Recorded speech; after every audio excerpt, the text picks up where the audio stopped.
ভোর হয়ে আসছে, দেখলাম চাঁদ ডুবে গেছে।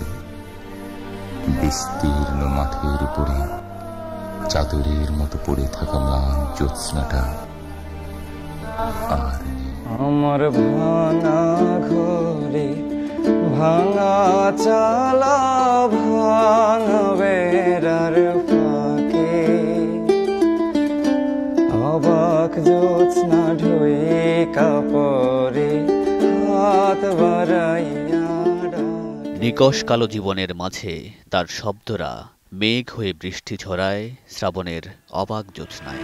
আমি আজ ভেজাবো চোখ সমুদ্র জলে। সাহিত্যের বরপুত্র তিনি, গভীর মায়াময় তার সৃষ্টির ভুবনে এত কাছে আসার আকুতি, তবু যেন কোথাও কেউ নেই।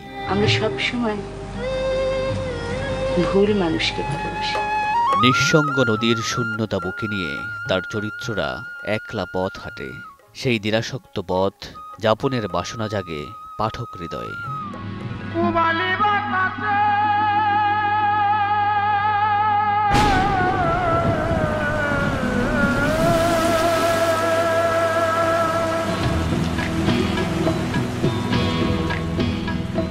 শ্রাবণের এক বর্ষা দিনে